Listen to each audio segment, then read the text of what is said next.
So this is slide number 23. We are gonna start our third non-contact force, which is gravitational forces or gravitational field. So we've had electrical, we've had magnetic, and now we're moving into gravitational.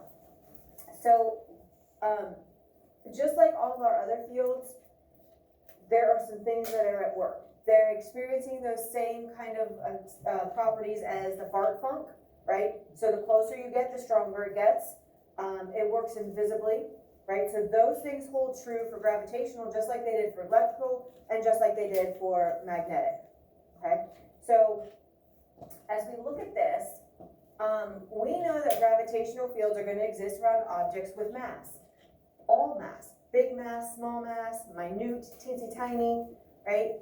So the appropriate property for gravitational fields to exist is the object has to have mass. Now, the thing is, typically we're talking about an object that has an extreme mass and it's going to have the biggest pull. And so it's not just that it has mass, but big mass usually.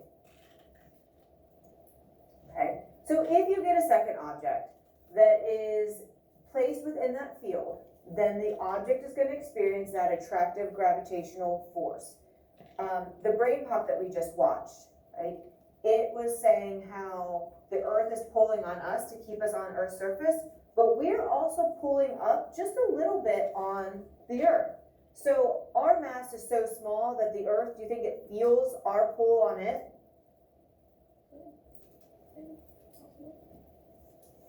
Could possibly, right?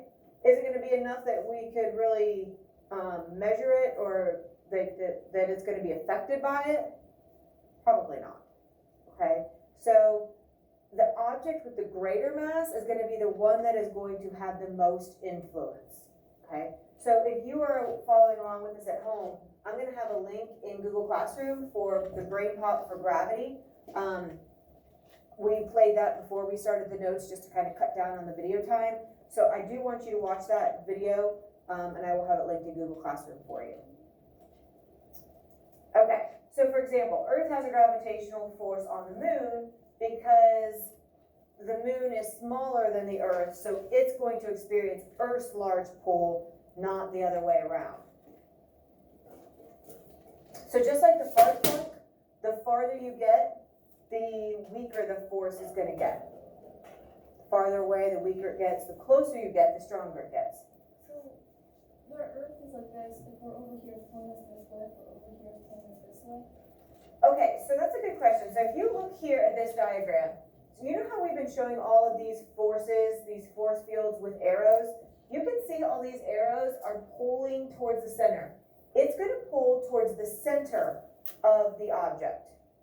Okay, so the center of the object is here. So that's why, while we're, okay, so like let's say, you know, here, this is showing Africa. So like, if we're on this side, it's pulling us here. But if we were down here in Australia, it's still pulling towards the Earth, not pulling down so that everybody's falling off the Earth. Yes? So if there was a hole drilled completely through the Earth, would we fall this way and like stop in the middle since it's also pulling us this way? You should. Hypothetically, yeah. You wouldn't, once you got to the center, which obviously you'd be burnt up and crushed because of the heat and pressure, but if we get rid of those things even, by the time you got to the center, you wouldn't get popped out the other side because the gravity from that side is pulling into the center as well. So it's pulling this way, and this way, and this way, and this way. So it feels like, to us, it's hard to wrap our brain around. You're like, okay, so this is pulling up, but we're pulling down. You have to think of it as the center of the Earth or the center of the object, and that's where everything's going. So no, in relation to where you are, the center is pulling down. No matter where you are, the center is pulling you that way. So that's what keeps everything from just popping off. Yes? I heard once that if you jump through a hole, like what they said, that it would regulate, and then as you were going up, you were traveling at the same speed, and it would slowly decrease, and then you'd probably make it up the other side the same way, at the same height. Obviously, there's probably different theories on that because it can't be tested. Possibly.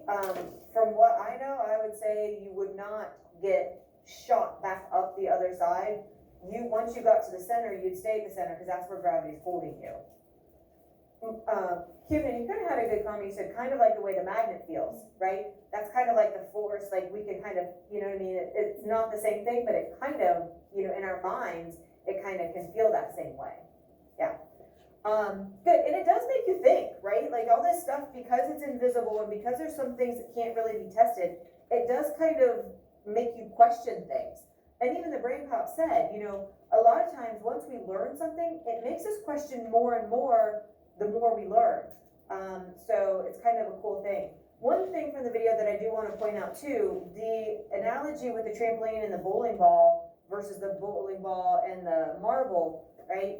That's a really good analogy, okay? Because when something has an extreme mass, it's going to have more of an effect on the things around it, all right? So even though that marble does have mass, when it's in that same region or area or influence or field as the bowling ball, it's going to be attracted to the bowling ball and be pulled to the bowling ball, not the bowling ball pulled to the marble, right? So if you kind of keep that in mind, that's a good way to think of things too. Okay, so here's the key. Even though it doesn't feel like it, every object is going to exert gravitational force on every other object. Because everything that we deal with besides energy has mass. Now, if you're talking about, you know, any type of energy, light energy, sound energy, nuclear energy, all of those are not a quantifiable substance that has mass. Everything else around us does. Even air, even an atom has a small amount of mass. Okay?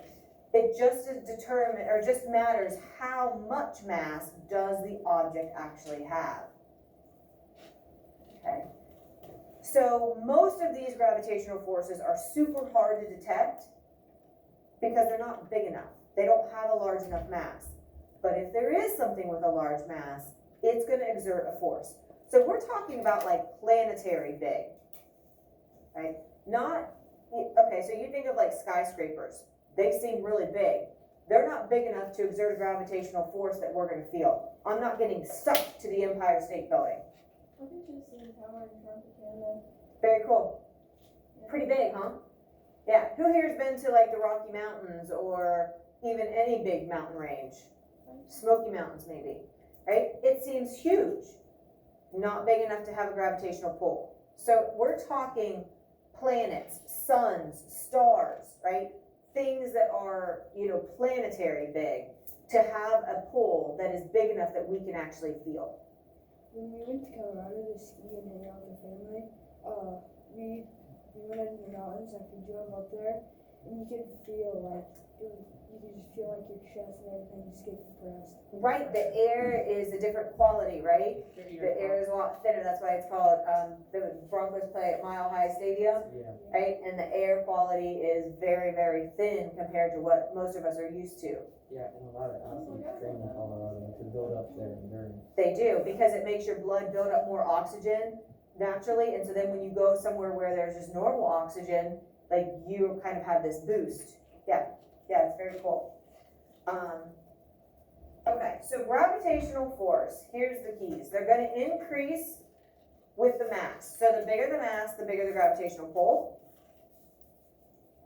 And it's gonna decrease with increasing distance, like the fart pump.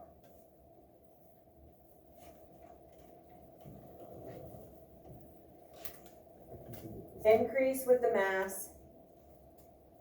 Strength will decrease as you move away, or the inverse, right? It gets stronger as you get closer. Thinking of it either way works. It's so cool. All week, pretty much. And, kind of going back to Emily's question or comment, it points towards the center of the object. Let me get a pencil here. So I'm going to use a pencil that doesn't have like the clip and all that. This is just kind of a nice, you know, the eraser end's a little bit heavier. But have you ever heard of the center of gravity? Probably, hopefully, right? Center of gravity I can get this to balance if I can find the center. Now, is it even length to length, side to side? No, but this side has more mass because of the eraser and that metal band around the eraser and all that. So I have to be closer to that end to balance this, right? I am finding the center of gravity right here by doing this. Gravity is pulling towards the center of the object. So, where'd my picture go? With our globe, right, it's right in the core, right in the center. So it's easy to imagine when you have a sphere or a ball, right? But when you have a pencil, you're like, well, where's the center? Is it like in here? Is it like dead center of the length? And it doesn't have to do with like length or distance or anything like that. It all has to do with mass. Where is the center of the mass? If you can find that point, that's the balancing point.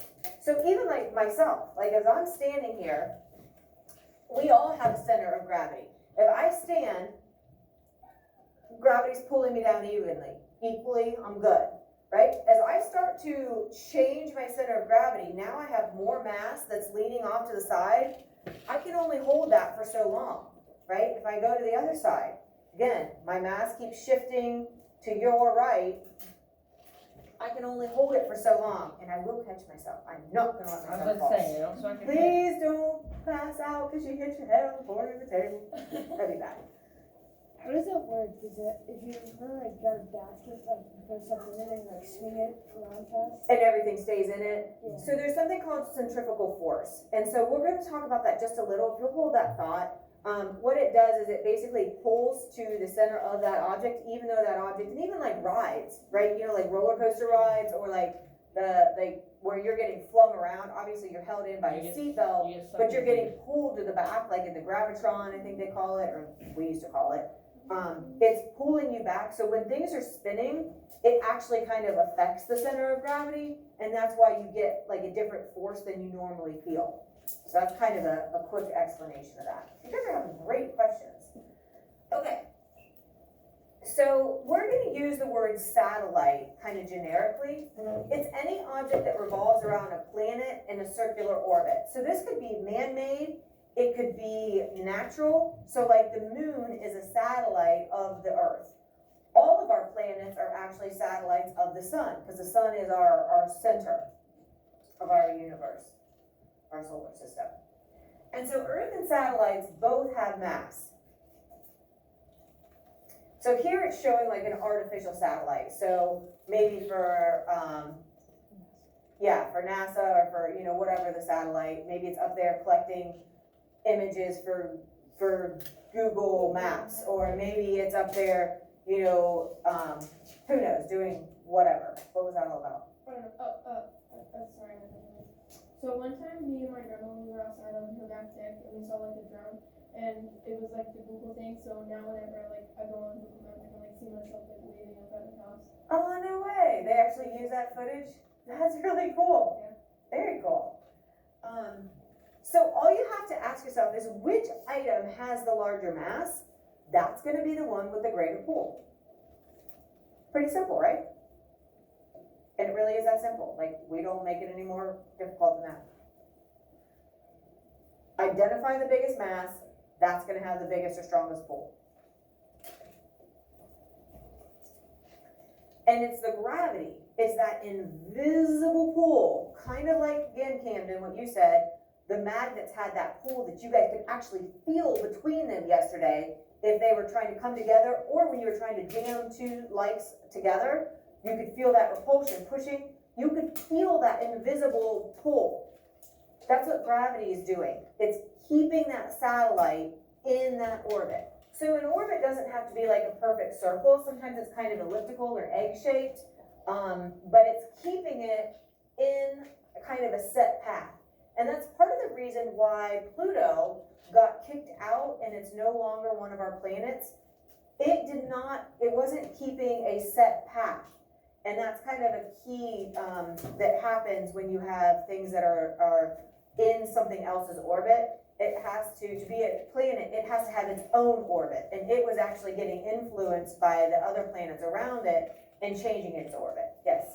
What year was it that they decided that it was in Canada? I don't know, but remember I told you. 2006. Was it 2006? I don't know why I know that. I was gonna say, it had to be between 1996 and 2010. I can tell you it was in between there, because in between there, something changed, and, because in 1996, I knew that there were 9 planets, and in 2010, no longer 10, because I was in that, doing that student teaching. Maybe it was 2009 even, but yeah. You just said So- that there wasn't, you said in 2010 that I knew that there wasn't 10 planets.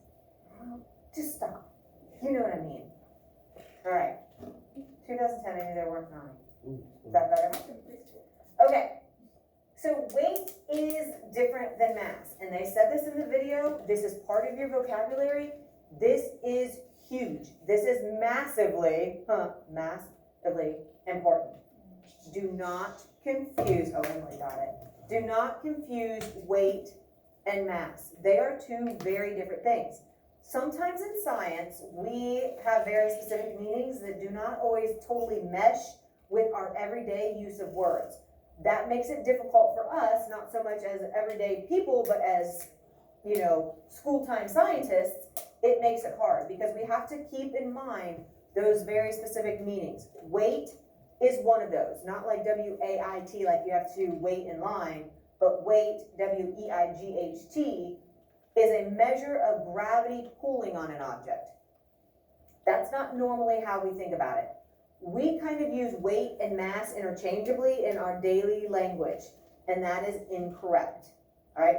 If I say that I need to lose some weight, what I really mean is I need to lose some mass.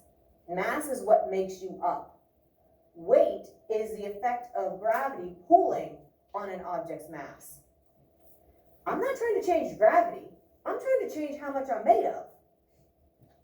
You laugh, but it'll help you remember it. My brain hurts. So you shouldn't, like if you're a wrestler, you should go to a mass in, not a weigh in. We'll just say it's. Stop. It's true, we use it wrong all the time. Like I don't think anybody actually in daily life uses weight the way we should use it scientifically. No, we were just talking about how Okay. much we gonna wrestle. And like what weight class and. So what mass class? Stop. You're hurting my brain. So, weight is a measure of gravity pulling. Here's how you can remember it. The word weight has a G in it. The word gravity has a G in it. So all you have to do is remember the one that's affected by gravity is weight. My mass is not going to change no matter where I go, right? I could go to Pluto, I could go to the moon, I could go to Mars. My mass is going to be my mass. It's not going to change. Weight will change as I go to those different locations. As I move all over the universe or our solar system, that could be changing because gravity is changing. Different planets have different gravitational strengths. Because of that, weight will be affected if you would change the gravity. Mass is going to stay the same. It's going to stay the same because you're not changing how much you're made up of.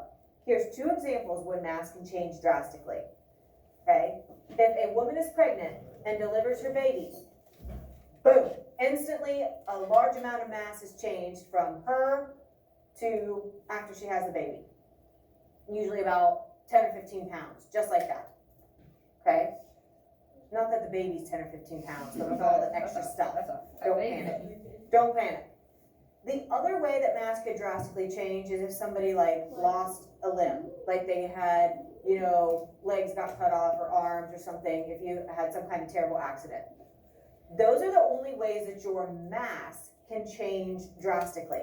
Now I get it, like our mass, like if you go and weigh yourself, in the morning or during the day or whenever, in the morning maybe you're lighter than what you are at night, okay?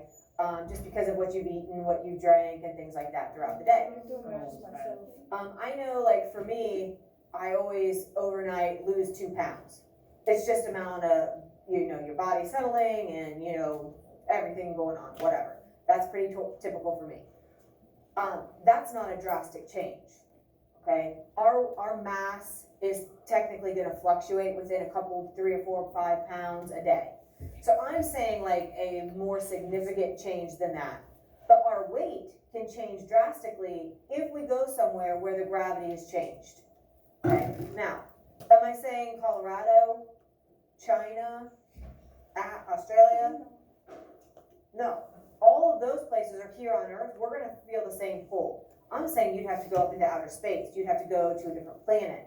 So those are really the only times that your weight is going to change is if gravity changes, because weight is affected by gravity. So if gravity changes by default, your weight's gonna change also. So again, think about them both having G's, the letter G in them. That's the one that is affected by gravity. Mass is just how much matter something is made of.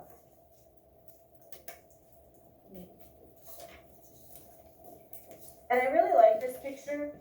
Again, Emily, this kind of goes a little bit to what you were saying. So here's a person being pulled down to the center. Well, yeah, that makes sense.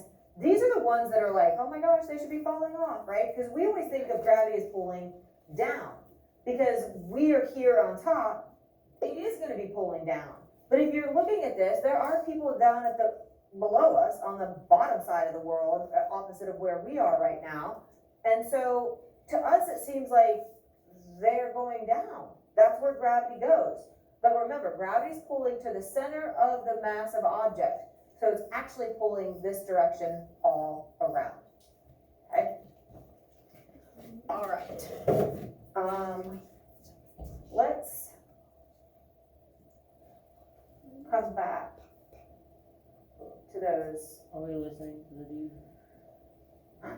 Yes, we're gonna listen to the What about this dude. Space Jam? Yeah, we are. Let's do a couple more slides and then we'll go back. Okay, so an object is gonna have the same mass when it's on the moon as it does on Earth because the amount of matter in that object isn't changing. We're talking mass. What I am is not changing just because I hop a shuttle and a spaceship and I go to the moon. Okay, yes? So can mass change like if you're on a diet like that? Yeah, definitely, but that's a slow, even if it's like a pound a day, that's pretty fast, honestly, right? So yes, okay, we were all born and we were probably like between maybe 5 pounds and 12 pounds, like we're talking very small and very large, 8 pounds. right? So we all start there. Are any of us that size now? Yes. Yes. I totally am. No, right? You guys in your lies. Stone cold lies in here. So we have all grown. We've all added mass. But when I'm saying your mass can't change, I'm saying a quick change, like a drastic change, like 20 pounds, just like that, right? I can't gain 20 pounds and I can't lose 20 pounds unless either I deliver a baby or I lose some limbs or something, right? Or you go on McDonald's. Huh? Or you eat too much McDonald's. Even if you eat all that you can, you'll probably start puking before you can make yourself gain 20 pounds in one day. Okay, but weight will be different because there are different strengths of gravity. The moon is smaller, it has less gravity. Earth is bigger, it has bigger gravity, more pull. So on the Earth, you're gonna have a larger mass than you will on the moon. So here's the rule. Anytime there's a different amount of gravity, an object with the same mass will have a different weight. You change gravity, Earth's gravity versus moon's gravity. The same object, so a 50-pound bag of dog food, it's gonna have a smaller mass on the moon, it's gonna have a smaller weight on the moon than it does on Earth. But it's still gonna be 50 pounds worth of dog food. The mass won't change, but the weight will. So again, you see our dilemma with using our words incorrectly in everyday life versus our science life. Always just stop for a second and think. Weight has G in it, gravity has G in it. Weight is affected by gravity. So if gravity changes, weight has to change also. And we'll do lots of practice, so don't worry. Okay, so I've already kind of said this, where would there be different gravity? Different planets, right? That's kind of our go-to example. All right, so here you have the Earth.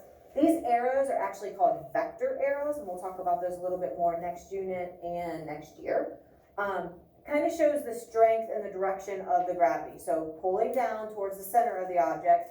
And so here's the Earth, the moon's is really small, Jupiter's is pretty big, but look how massive this vector is for the sun. Look at the numbers that go with it. Mass, 63.5, 63.5, 63.5, 63.5. This person did not change the amount of matter. What was changing was the weight. So 623 newtons. Weight in science we measure in newtons, which then they converted to pounds so that it makes more sense for us. So 140 pounds goes to 23 pounds on the moon, goes to 335 pounds on Jupiter, and 3,914 pounds on the sun. Can you imagine trying to move on the sun, or even gravity that's so strong on Jupiter? If you're used to being about 140 pounds, which is pretty close to what I am, if I would put on like 215 pounds, I would feel very big and very weighed down. Or if I'm trying to hold that much, right, that would be a huge difference compared to what I'm used to trying to, move around, right? You have that extra weight pulling on you. Not that my mass has actually changed, but I would actually feel that, like I was carrying that much more with me. Okay? All right, let's, How would they know about the sun when you can't even Yeah, notice the sun? that's what I was thinking. how they have the gravitational. You know what? Scientists are pretty darn tricky. They figure out a lot of stuff. That is a good question. I don't know exactly how they do know that. Humans are confusing. So, yeah, we're gonna go ahead and end with our song today. We will go back and watch those videos tomorrow, okay? This is a really good one.